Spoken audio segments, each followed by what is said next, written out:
오늘 말씀은 가정의 달을 맞이하여 행복해야 할 가정을 무너뜨리는 포도원을 허는 작은 여우를 잡으라는 제목으로 아가서의 말씀을 전하려고 합니다. 아가서는 우리가 잘 아는 바대로 솔로몬 왕과 술람미 여인과의 사랑의 이야기입니다. 더 나아가서 아가서는 솔로몬과 술람미 여인과의 사랑의 이야기를 통해 하나님께서 우리를 얼마나 사랑하시는지를 표현해 주고 있는 책입니다. 오늘 읽은 말씀도 포도원을 허무는 작은 여우란 하나님과 교회의 사랑의 관계를 깨뜨리려는 사탄의 역사로 해석을 합니다. 이스라엘은 전통적으로 포도를 많이 재배합니다. 우리나라는 포도를 기둥을 세워 지주에 묶어 공중에서 자라게 하지만 전통적인 이스라엘의 포도 재배 방식은 우리와는 다릅니다. 그저 땅바닥에서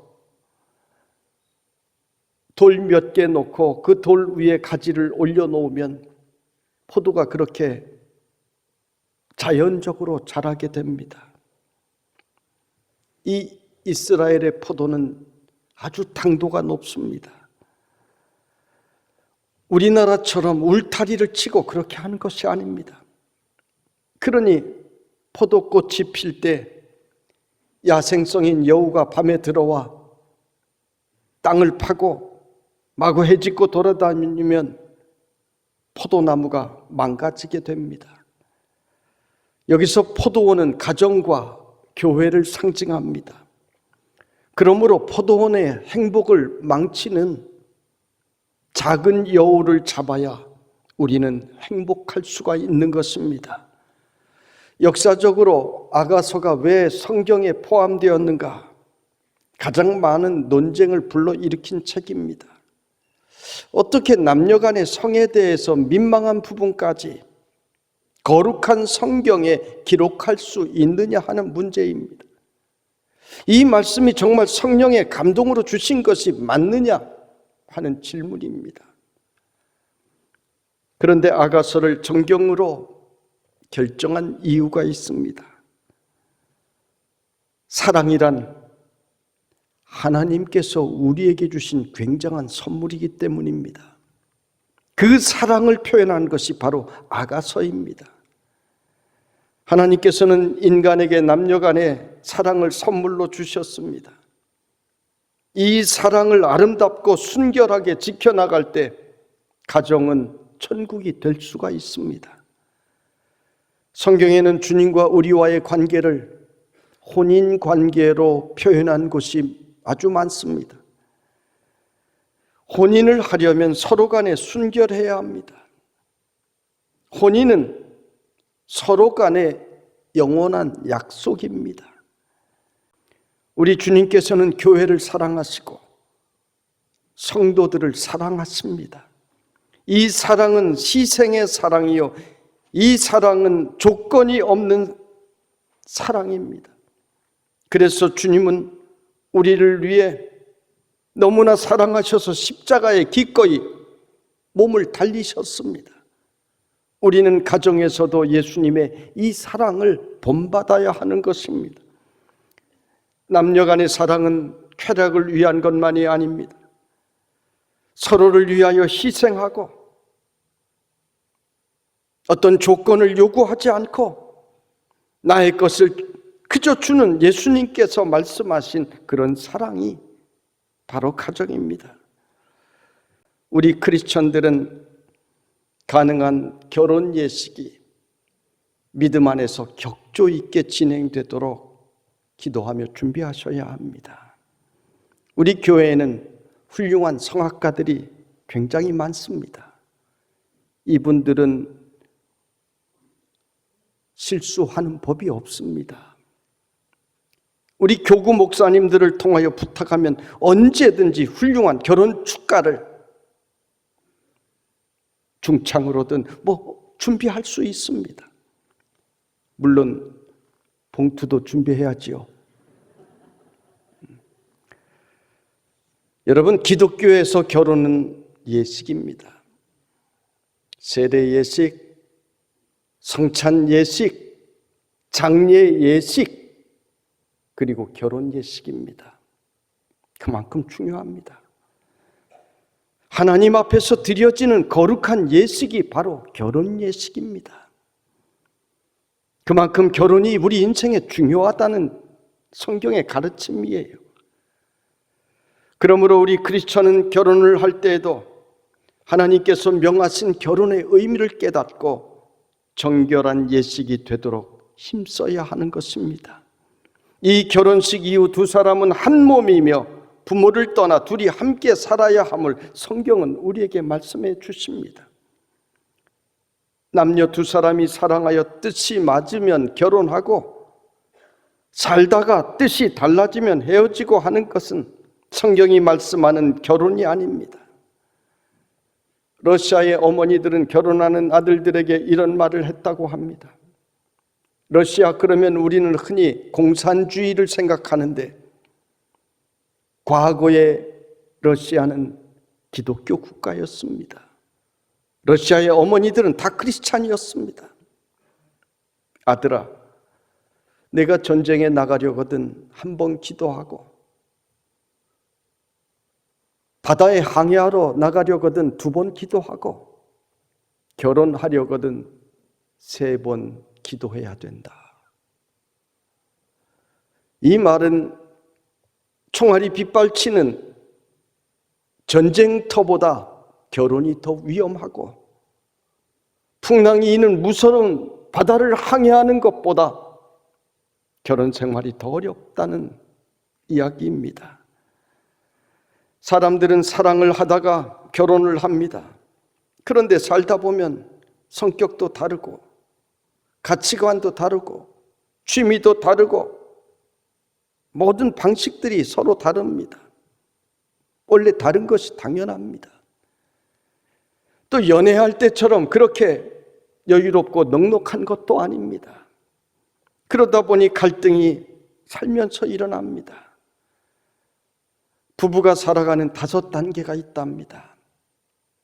첫째 단계는 사랑하며 좋아하며 삽니다. 두 번째 단계는 사랑은 식었지만 그냥 어쩔 수 없이 산답니다. 세 번째 단계는 그렇게 살다 보니 또 서로 필요해서 함께 산답니다. 네 번째 단계는 살다 보니 불쌍해서 산답니다. 5번째 단계는 장례 치러주려고 산답니다. 여러분은 몇 번째 단계예요? 사랑해서 결혼했으면 살아가면 살아갈수록 그 사랑이 더욱더 깊어져야지 그것이 정상이 아닙니까? 그런데 많은 가정이 살얼음판 걷는 것처럼 그렇게 살아갑니다. 차가운 바람이 붑니다. 우리는 성경이 말씀하는 결혼에 대하여 잘 아셔야 합니다. 성경이 말씀하는 결혼은 축복입니다. 하나님께서는 우리에게 2개의 천국을 주셨는데 하나는 교회요, 하나는 가정이라 했습니다. 그만큼 가정이 중요합니다. 이 가정을 통하여 우리는 하나님께서 주시는 축복을 받습니다. 축복의 현장입니다. 이 가정을 통하여 우리는 인생의 행복을 누리면서 살아가게 되는 것입니다. 가정을 통하여 우리는 하나님의 뜻을 이루며 살아가게 되는 것입니다. 그래서 가정은 마땅히 천국이 되어야 합니다. 성경은 부부 생활에 대하여 말씀하시기를 남편은 아내의 머리라고 했습니다. 대표라는 말입니다. 내가 똑똑하다고 해서 대표할 수 있는 것 아닙니다. 대표가 똑똑해서 대표하는 것도 아닙니다. 때로는 조력자가 참모가 훨씬 더 똑똑한 경우들 많습니다. 하나님께서는 가정에 있어야 할 질서를 말씀하신 것입니다. 아니, 요즘 같은 시대에 목사님께서 그런 성차별적인 발언을 하시느냐 할 수 있는데, 내 이야기가 아니라 성경에 기록된 하나님의 말씀을 저는 전하는 것입니다. 우리는 하나님의 말씀대로 살면 반드시 행복합니다. 성경은 에베소서 5장 22절에서 아내는 교회가 그리스도에게 하듯 남편에게 복종하라고 하셨습니다. 그런데 일방적인 복종을 하라는 것이 아닙니다. 바로 앞에 21절에 보면 그리스도를 경외함으로 피차 복종하라. 남편은 아내에게, 아내는 남편에게 서로 존중하며 복종하라는 말입니다.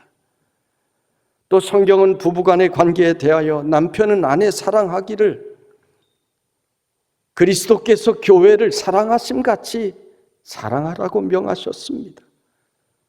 그리스도께서 우리를 사랑하셔서 십자가를 대신 지신 것처럼 그렇게 아내를 위하여 희생하는 사랑을 남편은 하라는 것입니다.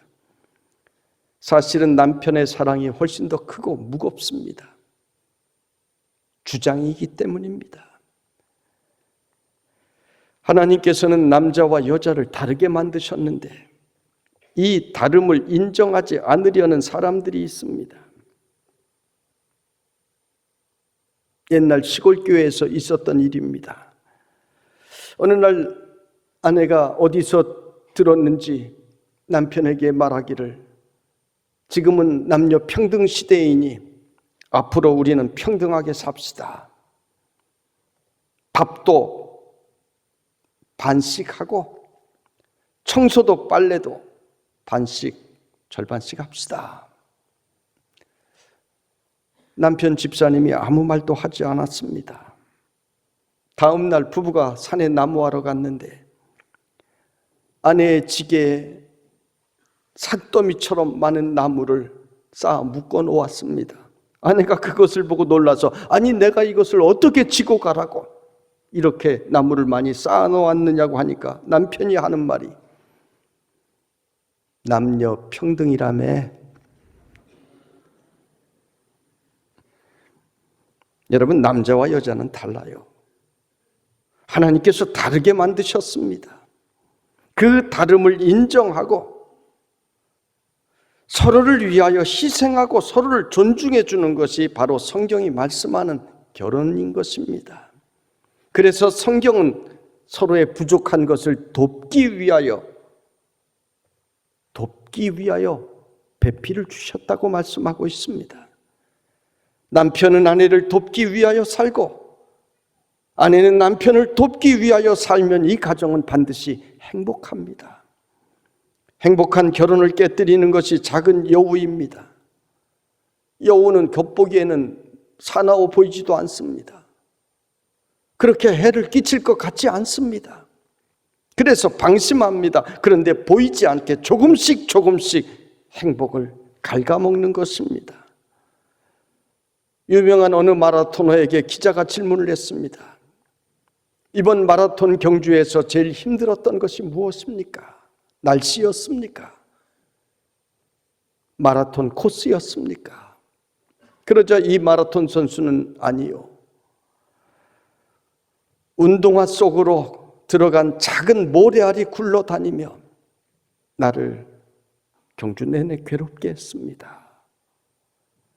평소에 거들떠 보지도 않던 작은 모래알이 운동화 속으로 들어가 마라톤을 완주하는데 그렇게 힘들게 만들었다는 것입니다.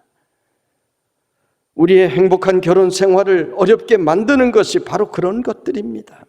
작은 것이 들어와서 자꾸만 부부의 틈을 벌리게 됩니다. 여러분의 가정을, 그 행복을 파헤치는 작은 여우는 무엇입니까? 그 여우를 반드시 잡아야 합니다. 사람들은 물질이 없어 불행해지는 것 아닙니다. 물질이 없어도 온 가족이 행복하게 살아가는 가정도 많고, 물질이 많아도 아주 불평하며 서로 각자 죄짓고 살아가는 그런 가정들도 많습니다. 건강 때문에 가정이 불행해지는 것 아닙니다. 좋은 직장 가지지 못했기 때문에 가정이 불행해지는 것 아닙니다. 가정의 불행은 그 속에서 가장 작은 것부터 시작되는 것입니다. 그래서 우리는 작은 여우를 잡아야 합니다. 우리는 행복한 가정이 되기 위해 첫째, 말을 잘 훈련해야 합니다. 우리의 입이 얼마나 작습니까? 이 작은 것을 잘 사용하셔야 합니다. 언젠가 가정이 행복하려면 4마리 소를 키우면 된다고 했습니다. 4마리 소가 무엇입니까? 첫째 소는 내가 졌소. 둘째, 당신이 옳소. 셋째, 당신 맘대로 하소. 넷째, 나를 용서하소. 4마리 소를 키우면 그 가정은 행복합니다. 상대방이 잘못했을 때 이때다 싶어 공격하는 것은 그 가정은 이미 불행을 예고하고 있는 것입니다. 상대방이 잘못했을 때 침묵하셔야 합니다. 배우자가 아주 큰 잘못을 저질렀을 때 더 침묵하셔야 합니다. 그러면 그 가정은 행복합니다. 그리고 상대방이 잘했을 때는 입을 열어 빨리 칭찬하셔야 합니다. 올해 우리 교회 실천 목표 중에 하나가 칭찬하는 습관을 갖겠습니다. 칭찬하는 습관을 갖겠습니다입니다. 한번 따라 합시다. 칭찬하는 습관을 갖겠습니다. 이 목표를 위하여 매일 기도하라고 했습니다.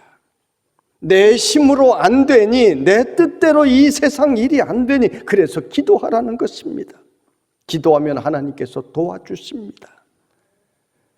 그래서 이런 가정은 칭찬이 넘쳐나게 되고 함께 행복하게 날마다 더 변화되어 가는 것입니다. 부부간에도 칭찬의 말을 늘 하는 가정은 행복합니다. 마귀는 불평을 통하여 가정의 틈을 벌립니다. 이것이 가정을 허무는 작은 여우입니다.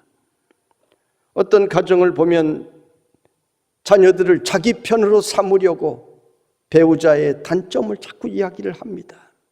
어리석은 일입니다. 그래서 무엇을 얻겠다는 이야기입니까?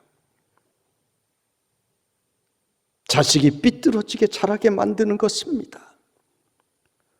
우리가 뭐 좀 잘못하면 GM이 닮아서 그렇다고. 그래서 무엇을 얻을 것입니까? 우리 도림의 성도들은 가정에서 서로를 하나 되게 하는 말들을 많이 하시기를 바랍니다. 시부모나 장인 장모에게 이런 말 하면 얼마나 좋습니까?